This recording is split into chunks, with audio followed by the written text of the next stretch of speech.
नमस्कार, मी रोशन बघते आपलं सर्वांचं स्वागत करतो आहे क्रांतिकारी लेखणी न्यूजमध्ये। काटोल येथील जाणता रथा लोकसेवा प्रतिष्ठानचे संस्थापक अध्यक्ष मिलिंदजी पुष्प पिंटूभाऊ देशमुख यांचा आज वाढदिवस आहे आणि या वाढदिवसानिमित्त आज काटोल येथील लक्ष्मी कमल भवनात भव्य रोजगार मेळावा व रोग निदान शिबिराचे आयोजन करण्यात थेट ते आपल्यासोबत आहे। आता आपण त्यांच्याकडून जाणून घेऊया की काय या शिबिरामागील आणि काय त्याचं वाढदिवसाचं नियोजन कसं काय सांगाल या वाढदिवसाबद्दल? आपला वाढदिवस प्रथमतः तुम्हाला शुभेच्छा। सर्वप्रथम आपल्या चॅनलचं अभिनंदन, धन्यवाद आपण इथं आलं। आज वाढदिवसानिमित्त आपण इथे रोजगार मेळाव्याचे आणि महाआरोग्य शिबिराचे इथं आयोजन केलेलं आहे। दरवर्षीप्रमाणे आपण याच्यामध्ये कार्यक्रम आपण करतोच, महाआरोग्य शिबिराचा, रक्तदान शिबिराचा, अन्नदानाचा कार्यक्रम आपण वर्षातून 2दा करतोच। पण यावर्षी असं मला वाटलं की आपल्या विधानसभेमध्ये बेरोजगारीचं प्रमाण भयंकर आहे। जेवढे आपल्या गावामध्ये बेरोजगार आहेत तेवढे जास्त आपल्या विधानसभेमध्ये नेते आहेत। नळाची तोटी उघडली की आपल्या विधान काढून त्याचा पण नेता सांगतो, दगड उचलला आपल्या त्या दगडावर नेत्याचं नाव लिहिलं राहतं। मला काटोल विधानसभेचं दुर्दैव हे आहे की काटोल विधानसभेसाठी कुठल्याही नेत्यानं आजपर्यंत असं भरीव असं ठोस कार्य केलेलं नाही। ही अतिशय मनाला ठेच लागणारी गोष्ट आहे।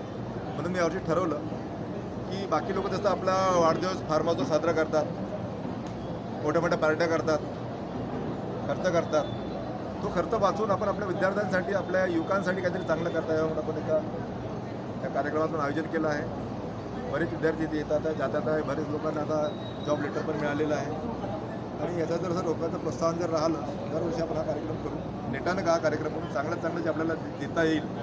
शेवटी आपण इथं जन्म घेतला आहे, आपल्याला काहीतरी देणं आहे आणि प्रत्येक माणसानं आपलं आपल्याला जे कर्ज आहे ते आपण जाण्याच्या आधी फेडून गेलं पाहिजे असं मला वाटते। म्हणून मी या विद्यार्थ्यासाठी छोटासा माझा प्रयत्न आहे। नुकतंच आता जनजीचं आंदोलन झालं आहे, जनजीचा म्हणजे जंतर मंतर जे आंदोलन झालं आहे त्याबाबत, आणि आता बेरोजगारीचा मुद्दा आहे त्याच्याबद्दल तुम्ही काय सांगाल? कमान जनजी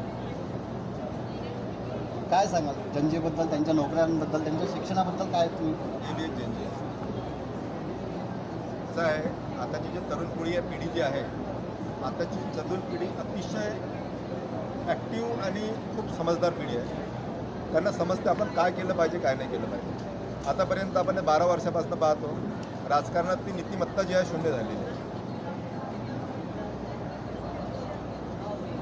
तुम्हाला सांगतो मी, तो मुंबईमध्ये हॉटेल ताजमध्ये ब्लास्ट झाला होता, 26 गारा ज्याला आपण म्हणतो, 26 मुंबईमध्ये ब्लास्ट झाला।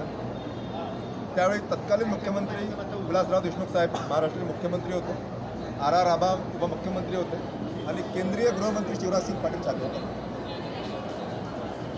विलासराव देशमुख साहेबांची वाहतूक एवढीच झाली होती की फक्त ते मुख्यमंत्री आणि ताज हॉटेलला गेले आणि त्यांच्यासोबत त्यांचे चिरंजीव आणि एक फिल्म प्रोड्युसर त्याच्यासोबत होते। लगेच मीडियाने राळ उडवली, विलासराव देशमुखांना ती गोष्ट वाईट वाटली, त्यांना त्यांची नीतिमत्ता जागृत होती। त्यांनी लगेच आपल्या पदाचा राजीनामा त्यांनी दिला। RR पाटलांनी पण राजीनामा दिला, शिवराज पाटील जागोरचा साहेबांनी राजीनामा दिला। त्याच्यानंतर मला राजकारणामध्ये नीतिमत्ता पाहायला मिळाली नाही आणि आजच्या परिस्थितीत कुठल्याही नेत्याला जनतेसोबत काही देणे घेणं नाही आहे। जो येतो त्याला दिवसागणिक आपली प्रॉपर्टी वाढवायची आहे, कोणाला इथेला विकून आपली प्रॉपर्टी वाढवायची आहे, कोणाला कॉन्ट्रॅक्ट देऊन आपली प्रॉपर्टी वाढवायची आहे, कोणाला रोड बनवून आपली प्रॉपर्टी वाढवायची आहे। फक्त माझं सर्वांना एकच आव्हान असेल, येणाऱ्या काळामध्ये जे आपले युवक आहेत त्यांच्याकडे रोजगार नाही, त्यांच्या रोजगारासाठी आपण ठोस असे पाऊल उचलले पाहिजे आणि खोटे आश्वासन देऊन पेपरमध्ये न्यूज लावण्यापेक्षा तेच पैसे तुम्ही जनतेच्या जर उपयोगात आणले, मला वाटते चांगली गोष्ट आहे। आता पुढील जे काटोल नरखेड विधानसभा क्षेत्र जे आहे, तर काय भूमिका राहील तुमच्या पक्षाकडनं किंवा तुमच्या संस्थेकडनं? तुम्ही विविध कार्यक्रमावर घेत राहता, आणखी काय प्रोसिजर? आम्ही गेल्या 14-15 वर्षापासून माझ्या वाढदिवसाला, छत्रपती शिवाजी महाराजांच्या जयंतीला, संभाजी महाराजांच्या जयंतीला आणि अनेक महापुरुष जे आहेत आपले, डॉक्टर बाबासाहेब आंबेडकर जयंती असो, सगळे कार्यक्रम आम्ही नेटाने आणि प्रामाणिकपणे करतो। त्याच्या पुढे जाऊन जिथे जिथे प्रत्येक समाजातल्या घटकाला आमची मदत लागत असेल, जिथं आमची मदत होत असेल, आमच्या प्रतिष्ठानाचं एक वाक्य आहे, छत्रपतींची निष्ठा हीच खरी प्रतिष्ठा। आम्हाला आमच्या प्रतिष्ठेपेक्षा छत्रपतीची प्रतिष्ठा महत्त्वाची आहे आणि आमचं खालचं ब्रीद वाक्य आहे, कर्तव्याच्या थाळी सदैव तत्पर। जिथंही आमची गरज लागेल, जिथं आम्हाला कुठं जर आम्हाला बोलवलं तिथं आम्ही तत्परतेनं हजर राहतो।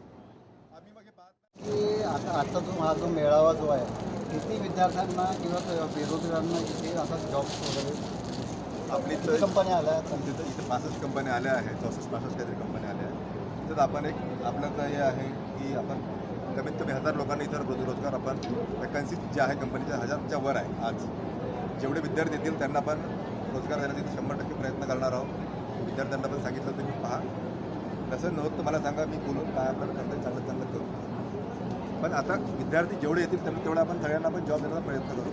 तुमची जेवढी गुणवत्ता असेल तुम्हाला त्या कॅटेगरीला जॉब मिळेल हे आम्ही तुम्हाला 100% आश्वस्त करू. तर हे होते आपल्यासोबत पिंटू भाऊ देशमुख जाणता राजा लोकसेवा प्रतिष्ठानचे अध्यक्ष आपल्यासोबत होते. आपण पाहू शकता माझ्या पाठीमागे मी तुम्हाला दाखवतो आहे, इकडे संपूर्ण इकडे रोजगार मेळावा आहे आणि इकडे माझ्या कॅमेरा थोडं म्हणजे यांनी दाखवावं की इकडे सर्व आरोग्य शिबिर वगैरे सुरू आहे आणि अतिशय सुंदर अशा प्रमाणात वाढदिवसाचं उदाहरण आज हे बेरोजगारांसाठी रोजगार शिबिर आणि वृद्धांसाठी, तरुणांसाठी, महिलांसाठी, युवकांसाठी जे आरोग्य शिबिरांनी आरोग्य निदान शिबिराचं जे आयोजन केलं आहे असेच शिबिरं नेहमी इतरांनीही करावे जेणेकरून समाजाला काहीतरी या माध्यमातून मिळेल. मी रोशन बघते, क्रांतिकारी लेखनी न्यूज, काटोल.